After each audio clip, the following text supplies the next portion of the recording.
Louvado seja o nosso Senhor Jesus Cristo, para sempre seja louvado. Salve Maria Imaculada. Com alegria estamos aqui mais uma vez, meu irmão e minha irmã, esta quarta-feira, para partilharmos, ouvirmos a palavra de Deus e dela nos alimentarmos. Peçamos que o Espírito Santo venha em nosso auxílio, que ele venha nos dar unção na escuta da palavra, na compreensão da palavra, para que a palavra possa produzir em nós frutos de verdadeira conversão. Porque somente pelo Espírito Santo nós somos capazes de compreender aquilo que Deus fala e somos capazes também de colocar em prática no nosso dia a dia. O Evangelho está em Lucas 9, de 1 a 6. Lucas 9, de 1 a 6. Anúncio do Evangelho de nosso Senhor Jesus Cristo, segundo São Lucas. Glória a vós, Senhor. Jesus convocou os 12 e deu-lhes poder e autoridade para expulsar toda espécie de demônios e curar doenças. Enviou-os a proclamar o reino de Deus e a curar os enfermos. E disse-lhes: não leveis nada pelo caminho, nem cajado, nem sacola, nem pão, nem dinheiro, nem 2 túnicas. Na casa onde entrardes, ali permanecei, até a vossa partida. Quanto aos que não vos receberem, saí daquela cidade e sacudi a poeira dos vossos pés, em testemunho contra eles. Os discípulos então partiram e percorreram os povoados, anunciando o Evangelho e fazendo curas por toda parte. Palavra da salvação, glória a vós, Senhor. Meu irmão, alguns detalhes desse Evangelho é bom a gente salientar. Primeiro que é o termo usado por Lucas, que Jesus convocou. Ele convoca. Agora mostra então aí uma autoridade. Se lá antes ele Jesus chamou Pedro, Tiago e João, e eles então colocaram em seguimento, ou seja, deram uma resposta. Agora, Jesus convoca, é uma palavra de autoridade. Está convocando para uma missão. E eles que já deram uma resposta, agora devem viver, devem colocar em prática, devem fazer aquilo que o Mestre está mandando. Deu autoridade. Jesus reveste de poder e autoridade, de um dínamo, de uma força, que Jesus só deu aos apóstolos.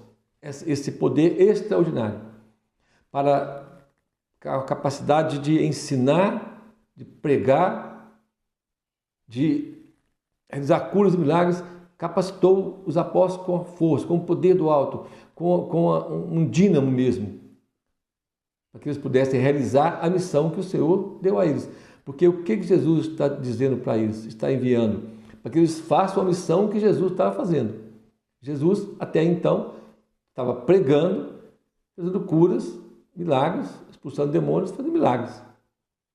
Então é isto que os apóstolos vão continuar fazendo. Então Jesus reveste eles de poder e autoridade para ensinar, e autoridade sobre doenças, autoridade sobre os espíritos malignos, revestiu eles então.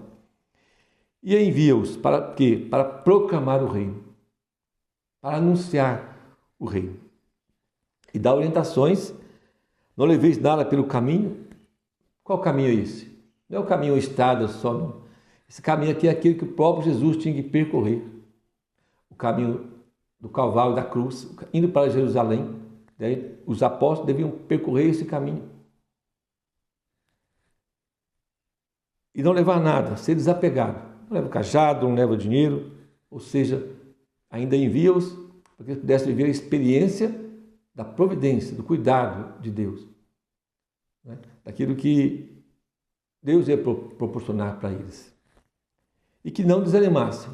Olha, em qualquer casa entrar, permanecer até a vossa partida. Se alguém rejeitar, bate a poeira dos pés, mas não desanime, continue o caminho.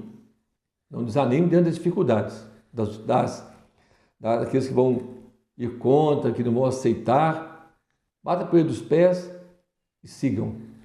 E eles foram, partiram, percorreram povoados, anunciando o Evangelho e fazendo curas. Então eles foram fiéis àquilo que o Senhor os mandou. Mas o que eu quero partilhar com você nesta manhã é sobre esta autoridade e esse poder que Jesus concedeu à sua igreja, aos seus apóstolos. Lembrando que Jesus instituiu a sua igreja lá em Mateus 16, quis colocar nesta igreja uma autoridade visível, uma cabeça visível. Pedro, tu és pedra e sobre ti edificarei a minha igreja, sobre a fé de Pedro. Pedro é esse então que dá testemunho dessa fé, não só ele como os apóstolos, mas ele é o príncipe dos apóstolos, e desde sempre, nós pegamos os Atos, vamos ver que a própria comunidade tinha Pedro como esse, que era o líder, que era o chefe dos apóstolos, era referência da unidade, para manter a unidade entre eles. Então, Jesus institui a igreja também hierárquica, em uma igreja institucional e que tem uma hierarquia. E nesta hierarquia, ele deixa bem claro que os apóstolos, é sobre os apóstolos, Pedro e sobre os outros, que ele vai dar poder, autoridade para pregar e para ensinar. Capacita-os, os 12. Depois nós vamos ver também os discípulos, mas os discípulos vão depois dos 12, porque os 12 é aqueles que o Senhor elegeu como apóstolos, enviados. E que tem sobre eles uma autoridade do próprio Jesus, que o envia, como ele mesmo disse, lá em João, Evangelho de São João, capítulo 20, como que Jesus envia os 12? João 20, 21. Jesus disse, de novo, a paz esteja convosco. Como o Pai me enviou, eu também vos envio. Com a autoridade, com a unção, com a missão que o Pai deu ao Filho, o Filho, Jesus, está dizendo, eu envio vocês, envio os 12. Envia a igreja.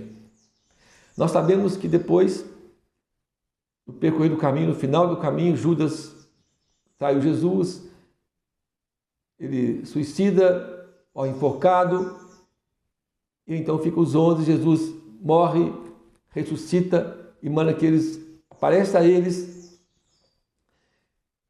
e manda que eles esperem. Foram para a sala e foram esperar, até que a promessa fosse cumprida, o Espírito que viesse sobre os apóstolos. Essa é a promessa de Jesus, enviarei o Espírito sobre vós. Então os apóstolos reunidos lá no cenáculo, esperando a promessa, quando estavam lá esperando a promessa de Jesus, lá no livro dos Atos dos Apóstolos, nós vamos ver isso, estão lá, reunidos, a promessa do Espírito Santo, a ascensão, a comunidade de Jerusalém está reunida lá naquele lugar. Daí então, aqui nós vamos então agora aos apóstolos, mas depois da ressurreição de Jesus, porque aquilo que Jesus deu autoridade, convocou, eles foram. Jesus morre, ressuscita, os apóstolos continuam. Mas, antes do Pentecostes, estão esperando e eles compreendem que é preciso ter os 12, porque este foi o desejo de Jesus, construir a igreja sobre a fé dos 12 apóstolos. Um traiu, mas é preciso ter os 12. E aí então, lá quando estavam reunidos antes de Pentecostes, Pedro levantou-se do meio dos irmãos e disse, veja aí, Pedro, que é o chefe dos apóstolos, e aí, então ele vai começar a falar, você lê depois, não temos tempo para ler tudo aqui, Atos 1, 15 seguintes, e eles vão discernir que é necessário que haja um. Então vão eleger Matias, no final do capítulo 1, diz assim, tiraram então a sorte entre eles, a sorte caiu em Matias. Então, Matias então compõe o grupo dos 12. E quem é que escolhe Matias? Jesus? Não. Os apóstolos. Aqui nós encontramos a sucessão apostólica, algo que combatido por muitos, não entendido, mas aqueles 11 que ficaram, eles escolhem mais um, eles que escolhem Matias, rezam sobre ele. E depois dessa escolha, aí nós encontramos no livro dos Atos dos Apóstolos, capítulo 2, aí sim, a promessa. O Espírito vem sobre eles, e aí então a igreja que estava ali fechada, agora construída de forma concreta, tinha 120 pessoas lá, e os 12 estavam lá, Maria também estava lá, Lucas faz questão de destacar, Maria estava presente. Agora vai sair para o mundo, para fazer aquilo que Jesus convocou os 12. Agora com os 12, com os outros discípulos, vão para o mundo. E agora a igreja vai continuar a missão de nosso Senhor Jesus Cristo, revestida de poder e autoridade, de um dínamo, de uma força, que o próprio Jesus deu, de uma autoridade que ele deu, como o Pai me enviou, eu vos envio. Então a igreja, instituída por Jesus, é apostólica e é católica. Por quê? Porque Jesus disse, ide para o mundo inteiro. Católico quer dizer universal. Ide para o mundo inteiro e batizai em nome do Pai, do Filho e do Espírito Santo, fazei discípulos. Então Jesus mandou uma igreja, instituiu uma igreja que é católica, que é apostólica. Esta é a igreja de nosso Senhor Jesus Cristo. E nós vamos ver essa sucessão apostólica quando nós vemos lá em Paulo, por exemplo, São Paulo. São Paulo é dito Paulo apóstolo, mas Paulo não foi instruído com os 12. Por que Paulo é Paulo apóstolo, se ele não estava com os 12? Porque Paulo foi o único a quem o próprio Jesus chamou. Os 12, os 11 Jesus chamou, não é isso? Depois os 11 escolheram Matias, que também recebeu o nome de apóstolo, porque os 11 eles escolheram. E depois Paulo, o próprio Jesus apareceu para ele no caminho de Damasco. Jesus quem o fez apóstolo. Por isso Paulo, eles falam, por isso é Paulo apóstolo, como na mesma dignidade dos outros 12. Mas até Paulo, que teve esse privilégio, essa graça, né, de ser chamado por Jesus e ser apóstolo, ele começa a pregar e evangelizar. Mas se nós pegarmos lá no capítulo 15, os Atos dos Apóstolos, quando tem uma contenda, um problema sobre a circuncisão entre eles, os cristãos e os judeus, Paulo vai a Jerusalém. Paulo vai a Jerusalém porque ele quer ouvir dos apóstolos o que fazer. O que fazer? Pode pegar no Atos capítulo 15. Paulo com Barnabé vão então a Jerusalém e lá então quem toma a decisão são os 12. Pedro vai falar, depois Tiago, que é bispo de Jerusalém. Então veja bem, até São Paulo submete aos 12. Porque ele quer caminhar em comunhão com a igreja, em comunhão com os apóstolos, porque ele também é apóstolo. E aí então, meu irmão, nós vamos ver São Paulo anunciando e formando comunidades, e em cada comunidade que ele ia, ele colocava bispos, presbíteros. Timóteo, por exemplo, Paulo, que ele era o filho de Paulo na fé, Paulo colocou ele bispo da igreja de Éfeso, Tito e outros que Paulo foi fazendo, também Pedro, também os outros apóstolos foram em missão para diversos lugares, e onde eles iam, ele colocava os seus sucessores. Depois dos 12, depois de Paulo, não tem mais apóstolos, tem sucessores dos apóstolos. Por isso, sucessão apostólica. Pedro, Lino, Cleto, são os papas, que foram eleitos pelos apóstolos depois. E se você pegar de Pedro, você chega em Leão 14. Você pega Leão 14, vai voltando o tempo, na história, você chega em Pedro. Porém, é o mesmo Papa, instituído por Jesus. Leão não é sucessor de Francisco, não. Leão é sucessor de Pedro. De Pedro, não é sucessor de Francisco, é de Pedro. Os bispos, nossos bispos da Santa Igreja, quem instituiu os nossos bispos? Foram outros bispos. O Papa, que tem a eleição, e o Papa, então, ele reconhece, autoriza e elege aquele bispo, sagra aquele bispo, mas ele sagra como? Ele vem? Não. Outros bispos já foram sagrados pelo Papa, que vêm e vão sagrar um sacerdote como bispo. Então quem faz o bispo é a igreja. Quem faz o padre? A igreja. Um candidato ao sacerdócio, tem seminário, faz todo discernimento, estuda 10 anos, 12, se é diocesano ou se é religioso, cada um tem um tempo, mas todos eles passam por processo de discernimento, de formação, para depois serem ordenados pela igreja. Um padre não se faz, quem faz ele é a igreja. O meu diácono, quem faz ele é a igreja.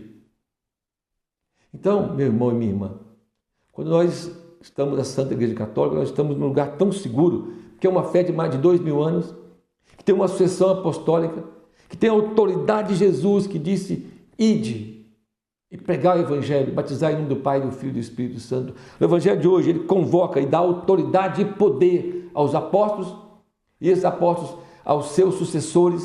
Por isso, aquela autoridade que Jesus deu a Pedro e aos outros, é essa mesma autoridade que está sobre o Santo Padre hoje, o Papa Leão XIV, e também essa autoridade, esse poder dado aos bispos, que estão em comunhão com o Santo Padre, estão na unidade da igreja. E os padres? Os padres agem, trabalham, ministram sacramentos, administram as paróquias em nome do bispo. São os auxiliares dos bispos. Por isso o padre está na obediência do bispo. Você perguntar ao seu padre, padre, quem é que fez o seu padre? Foi a igreja. E quem é a autoridade sobre o senhor? O bispo. É assim, meu irmão. Veja bem a nossa segurança no ser de igreja católica.